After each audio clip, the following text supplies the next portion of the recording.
3월 16일 새벽 기도에 나오신 여러분들을 주님의 이름으로 사랑하고 환영하고 축복합니다.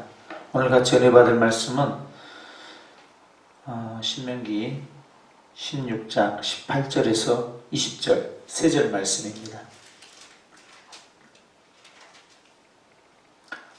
오늘 본문을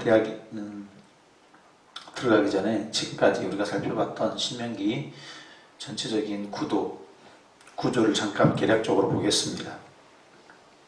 신명기는 모세의 고별 설교, 모세가 이제 돌아가시기 전에 가나안 땅에 들어가는 이스라엘 백성 자손들에게 가나안 땅에 들어가면 이렇게 살아라, 그 율법 지침들을 지시하고 있는데 고별 설교는 세 편으로 구성되어 있습니다. 1장 1절에서 4장 13절까지가 제1편 설교인데 여기는 현재까지 과거 40년 동안 광야 그 행진, 그리고 오늘 현재 모압 평지까지 도착하게 된 그 과정들을 회고하고 있고, 그 하나님의 구원 행동, 출애굽의 놀라운 역사,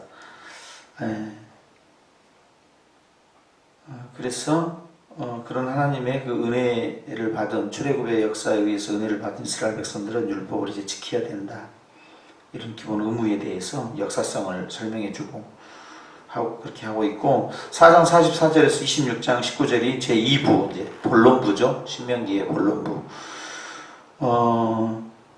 여기에서는 먼저 두 파트로 나뉩니다.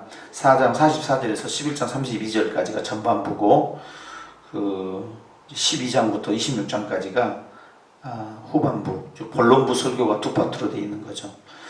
그 전반부 4장 44절에서 11장 32절은 율법에 대해 강령인 11조를 10계명을 제시하고, 그 율법에 대한 기본 자세, 어떻게 돼야 될 것인가, 그거에 대해서 이야기하고 있습니다. 10계명은 도덕법이라고 볼 수 있죠. 그러면 이 10계명 정신에 입각해서 이제 도덕법과 시민법, 사회법, 예를 들면은 종법이라든지 그 빛을 탕감해 주는 거라든지, 이런 그 시민법들, 그리고 또 의식법, 각종 정한 짐승, 부정한 짐승이라든지 각종 절기라든지, 이런 것들에, 이런 율법에 대해서 이제 12장부터 26장까지 본론부에서 후반부죠. 그렇게 다루고 있습니다. 그 이제 본론부에서 12장에서 26장에서 전반부까지를 우리가 지난 시간까지 봤어요. 전반부, 즉 12장부터 16장, 오늘 지난 시간에 본 17절까지가, 그 내용은 전체적으로 단일 중앙 성소 사상, 가나안 땅에 들어가면 성전 한 곳에서 예배해라, 일종의, 그 다음에 그거는 이제 12장에 나와 있는 거죠. 제일 중요한 거. 그 다음에 13장에서는 거짓 선지자, 꿈꾸고 이적과 기사를 행해서 하나님을 믿지 못하게 유인하는 자들, 그리고 14장에 그 죽은 자를 애도하는 그 잘못된 방식들, 그리고 정한 짐승, 부정한 짐승, 레위기에 나온 것을 다시 한번 세밀하게 이야기하고 있고, 15장에 가보면은 이제 면제는, 빛을 7년째 되면은 갚는 것을 좀 유예해줘라. 그리고 히브리 동족이 그 종일 때 그 종을 대하는 법은 어떤 것인가, 그래서 15장 하반절에 나와 있고, 16장에 가보면은 이제 6월절, 77절, 초막절, 그 의식법을 다루고 있죠. 그리고 거기까지 다루고, 오늘 드디어 이제 그 재판법에 대해서, 재판을 어떻게 할 것인가, 사법제도에 대해서 이야기를 하고 있는데, 종교, 사법, 행정, 이런 제도에 대해서 앞으로 쭉 이제 26장까지 이야기가 될 것입니다. 한 11개의 주제를 가지고, 본문을 11개 단락을 가지고 이야기하는데, 이것은 모든 법을 요약한다라기보다는 기본적인 이런 그 하나님 율법의 기본적인 그 정신들을 잘 말해주는 것이고, 이 법들은 다시 요약하면 하나님을 사랑하고 이웃을 사랑하는 도덕법인 십계명에 근간해서 그걸 구체적인 삶에서 어떻게 적용할 것인가. 자, 그래서 율법의 3대 분야 우리가 그렇게 정리할 때는 먼저 도덕법, 그리고 시민법, 그 다음에 의식법 이렇게 정리할 수 있죠. 그 중에서 의식법은 예수 그리스도가 십자가에 지시는 방식으로 제사 방식이 바뀌었으므로 구약에 있는 각종 의식법은 우리가 오늘날 문자 그대로 지키지 않지요. 그 정신을 가지고 우리가 계승하긴 하지만 예수 그리스도로 인해서 율법이 폐해졌다 그 말은 바로 의식법에 관련된 부분을 말하고 있습니다. 십계명은 오히려 산상수훈에서 폐기됐다는 게 아니라 더 강화되죠. 마음으로도 미워해서는 그건 살인에 해당되고 간음하는 마음, 음란한 마음만 품어도 간음이기 때문에 그래서 이거는 영원한 계명이 되고 그러죠. 예수님의 세 계명도 사실은 새 언약에 따른 세 계명도 하나님을 사랑하고 내 이웃을 사랑하라. 새 언약을 받은 사람들은 이런 계명을 지켜야 되는 구약이나 신약이나 동일하게 그 법은 적용되는 것입니다. 자, 오늘 말씀 그러면 구체적으로 들어가서 우리가 다시 한번 같이 좀 세밀하게 같이 은혜를 받는 시간 됐으면 좋겠습니다. 오늘은 재판관 제도와 공의로운 판결 규례. 자, 재판장 제도와 공의로운 판결 규례. 18절에 보니까 내 하나님 여호와께서 내게 주시는 각 성에서 내 지파를 따라. 그 말은 앞으로 행정제도와 사법제도가 12지파로 이스라엘 땅에, 이 가나안 땅에 들어가게 되면 12지파로 나뉘게 되고 거기에서 그 12지파를 따라 모든 행정 사법제도가 이루어질 거라. 그것은 첫 번째 그 사법제도를 시행하는 데서 가장 중요한 사람이 누구냐? 이제 모세가 다 재판해 주는 게 아니고 그동안처럼 그런 게 아니고 이제 재판장들이 있어요. 그리고 그들을 돕는 지도자들, 여기는 지도자들로 되어 있지만 사실은 이들을 개역 한글 개정판에서는 이전판 개역 한글 성경에서는 이 지도자들을 유사라고, 재판장과 유사 이렇게 하고 있습니다. 이 재판장은 쇼페팀이라는, 원어로는 쇼페팀 다스리다 이런 뜻인데, 이들은 재판뿐만 아니라 행정적인 실권도 가지고 있습니다. 그래서 이들이 시시비비를 가리고 재판하기도 하고 형을 집행하기도 하고 백성을 다스리는 아주 중요한 임무를 맡은 자들이죠. 그리고 그들을 돕는 사무관 역할을 하는 사람들이 바로 거기에 나온 지도자, 유사들. 이 두 사람들이 백성들을 재판할 때 가장 중요한 게 뭐냐면 18절 하반에 있는 공의로 백성을 재판할 것이요. 공의로워야 된다. 정의로워야 된다. 편벽되면 안 된다.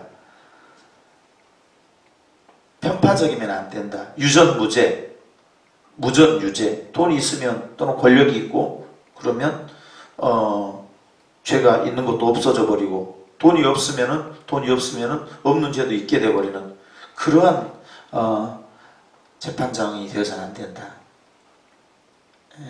하나님은 공정하시잖아요. 그 하나님을 믿는 사람들은 공정한 그런 재판을 하도록 해야 된다. 자, 그런 재판을 하려면은 세 가지 19절에 보면 그 원리가 나와 있죠. 그 세 가지의 원리는 뭐냐? 첫 번째, 재판을 굽게 하지 말며 공의로 재판하면 같은 말 같지만은 이 말은 굽게 하지 말며, 그 말은 법을 왜곡되게 해석하지 말아라. 해석을 조심해라. 이것은 오늘날 신약에 사는 우리 성도들에게도 굉장히 중요한 의미가 있죠. 구원에 관련된 그 법을, 십자가의 도리, 오직 십자가로만 구원받는 그런 도리를 왜곡시키거나 십자가의 의미를 퇴색시켜버리거나 또 십자가를 지키면서도 또 다른 무엇인가를 행해야 된다. 이단 교주가 어떤 새로운 진리에 대한 해석, 비유, 그거를 풀어내고 그 진리를 받는 사람이 구원을 받는다. 십자가 위에 무엇인가를 붙이면은 그것이 다른 복음이 되고, 그런 다른 복음을 만들어내는 자들은 성경에 기록된 모든 재앙을 더해버리겠다고 하나님께서 이렇게 아주 엄중하게 경고하고 있죠.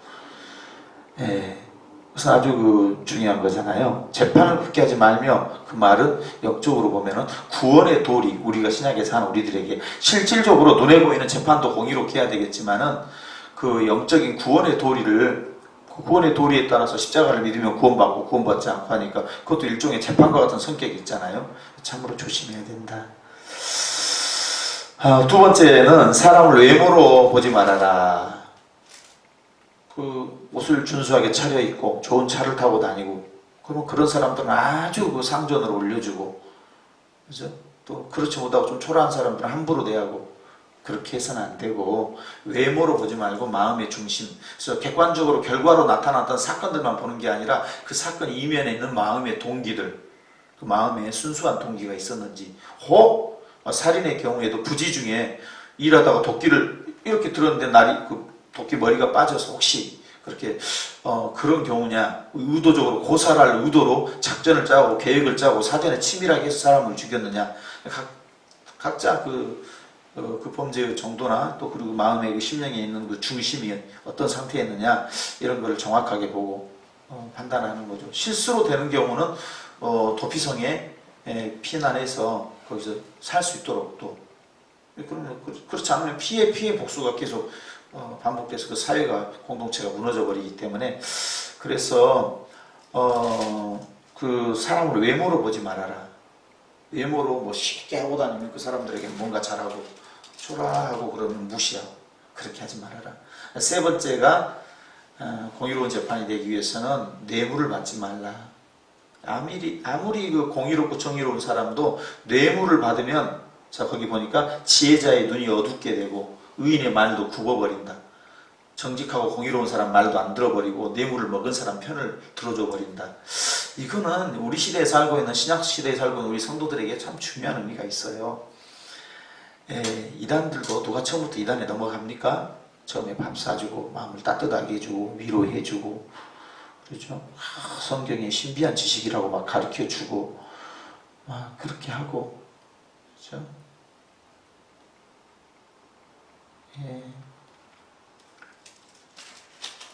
편백되게 사건들을 자꾸 왜곡시키는 거죠. 눈에 보이는 재판, 이런 그 법정적으로 무슨 교통사고가 났으면 가해자와 피해자 이런 거를 정확하게 하는 그런 의미도 굉장히 중요하고, 그런 정의도 세워야 되겠지만은 그런 일반 계시, 그죠? 그러나 특별 계시, 이 하나님의 말씀을 가지고도 바르게 해야 됩니다. 어찌 보면 후자가 더 중요할 수도 있죠. 왜냐하면 이단들이 하도 득세를 하고, 또 교회 안에서 이단은 아니지만 이단과 같이 혹행할 수도 있는 거예요, 우리들이. 그게 뭐냐면 이런 거예요. 직장을 건전하게 생활을 잘하고 있으면 그거 받고 어떻게 사냐, 월급 그거 받고 어떻게 사느냐, 네가 얼마나 열심히 했는데 보상이 그것뿐이냐. 물론 공의롭게 자기가 일한 만큼 보상을 받는 것도 중요하지만, 우리 예수 그리스도를 믿는 사람들은 회사에 가서 또 생업터에서 일을 하게 되면은 내가 뭐 50만큼 일했으면 50을 다 받는다기보다는 조금 한 40 정도 받고, 그럼 나머지 10에 대해서 내가 무료로 봉사하게 되는 것인데, 바로 그것이 복음을 제시할 수 있는, 내가 그 조금 덜 받는, 조금 희생하고 헌신하고 사랑을 베풀고 또 몸으로 헌신도 해서 그 회사가 잘 되고, 그렇게 함으로써 공동체가 잘 되고 함으로써 복음이, 내가 50을 일했는데 40밖에 못 받는다, 그것은 성도로서 합당하게 잘 하고 있는 것입니다. 지나치게 억울하게 내가 생계가 안 되고 너무 억울한 것은 있어서는 안 되겠지만, 내가 먹고 살만하고, 그런데 내가 조금 손해보면은 그 차이로 인해서 복음을 증거할 수 있고, 그 사람들이 이 사람은 참 하나님의 사람이라 물질에 대해서 저렇게 좀 자유하는 마음을 가지고 살아가구나, 역시 믿는 사람이라 달라, 저런 성도가 믿는 교회, 그 예수님은 나도 믿고 싶다, 그래서 복음이 증거되는 거죠. 나 눈꽃만큼 주고 너무 사람 부려먹는다, 기본적으로 먹을 것과 입을 것이 있으면 자족한 줄 알면서 그렇게 살아가는 것이 우리 성도들에게는 합당하겠습니다. 20절에 보니까 그렇게 살면 지도자들이 우선 잘해야 되겠죠. 지도자들이, 사장들이 잘하고, 우리 부모들이 잘하고, 우리 목사님들이 잘하고, 우리 교사들이 잘하고, 그렇게 잘하면은 20절에 보니까 너희들이 그렇게 마땅하게 공의를 따라 치리하면, 그리하면 어떻게 되겠고, 내가 살겠고, 그렇게 공의를 베풀면, 또 공의를 베푸는 자들에게 합당하게 그런 하나님 말씀 중심으로 잘 살아가라. 그러면 내가 영적으로, 육적으로 살겠고, 그리고 내 하나님께서 내게 주시는 땅을 차지하리라.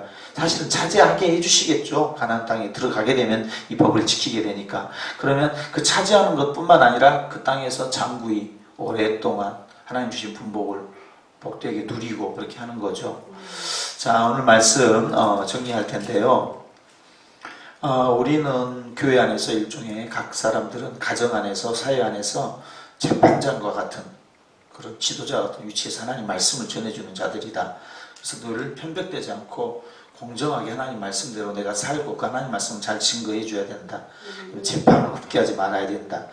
옳고 그름, 억울한 사람이 없도록 잘 판단을 내려줘야 된다. 그래서 우리에게 가장 중요한 재판의 법은 일종의 영적인 법은 눈에 보이는 가시적인 법들을 사람들이 실제로 내가 회사 사장 같으면 월급을 너무 가혹하게 깎아내려버리면 안 되겠죠. 그래서 이 사람 일한 사람만큼 주고 조금 내가 더 드린다는 마음으로 그렇게 섬겨주는 마음으로 더 드리면 고용자층에서 더 드리면 그만큼 복음이 증거되겠죠. 내가 일한 게 부족한데 조금 사장님 더 주시구나. 그렇게 감사한 마음으로 일할 수 있으면 더 좋겠죠. 예수님 믿는 사람이라 다르구나. 이럴 수 있는 거죠. 자, 재판을 굳게 하지 말며 외모로 사람을 취하지 말며 뇌물을 받지 말며 그렇게 해서 살아가면 우리가 하나님이 주신 복들을 누리고 또 그런 복을 통해서 누릴 뿐만 아니라 그런 사람들 우리가 받은 복을 주변 사람들과 나누고 그럼으로써 하나님의 나라가 확장이 되고 예수의 나라가 확장이 되고 예수 믿는 사람은 참 다르다. 네. 마지막으로 이제 거기까지 해서 정리되고 이단들 특별히 조심해야 되겠습니다. 설문지조사, 심리조사 그냥 위로해주고 사랑해주고 맛있는 거 사주고 한 3개월, 6개월 그렇게 작업해가지고 그 영혼까지 다 이제 마음을 다 뺏어내고 나면 그 다음부터는 물질적으로나 여러 가지로 수탈하기 시작하죠. 가정까지 파괴되고 많이 어렵습니다. 그래서 십자가의 도리 안에서 살고 또 세상에 의해서 과욕 부리지 말고 내가 일한 만큼 성실하게 일해서 받으면 됐고 그것을 막 로또로 막 몇십 배를 막 받아야만 그런 그 탐욕은 일종의 그 사신 우상에게 절하는 탐욕은 우상숭배라 그랬거든요. 주신 분복에 만족하고 사는 하루 한 주간 사순절에 특별히 자족하는 시간들, 감사하는 시간들. 저희 대부분의 목사님들 몇 프로를 제외하고는 다들 풍족하지 않습니다. 사례비 150만 원 그런 정도 받는 분들이 제가 보기에는 거의 한 70%, 80%, 한 200, 한 300만 원 정도 받으신 분까지 하면 거의 90% 이상 될 거예요. 나머지 소수 몇 분들이 이제 조금 큰 교회 하시면서 조금 많이 받기도 하죠. 조금 적을 때에도 자족하고 감사하고 사립이 좀 적어도 하나님께서 다른 은혜로 채우시고 부족하면 이용할 양식으로 늘 채우십니다. 자족하며 그렇게 살아가는 한 주간 되었으면 좋겠습니다. 기도하겠습니다. 좋으신 주님, 우리가 다른 사람에 대해서 모든 일을 다른 성도들에 대해서 세상에 대해서 공의롭게 행할 수 있도록 도우시고 영적으로는 십자가 안에 십자가의 복음 안에 그 공의로운 삶을 살아가는 죄사함을 받은 사람들이 더 죄를 짓지 않고 날마다 거룩을 이루어 나가는 저희들 되게 해 주시옵소서. 감사하며 예수님의 이름으로 기도합니다. 아멘. 주의 기도로 기도하겠습니다. 하늘에 계신 우리 아버지의 이름을 거룩하게 하시며 아버지 나라가 오게 하시며 아버지 뜻이 하늘에서와 같이 땅에서도 이루어지게 하소서. 오늘 우리에게 일용할 양식을 주시고 우리가 우리에게 잘못한 사람을 용서해 준 것 같이 우리 죄를 용서해 주시고 우리를 시험에 빠지지 않게 하시고 악에서 구하소서. 나라와 권능과 영광이 영원히 아버지의 것입니다. 아멘. 복된 한 주간 되십시오. 아멘.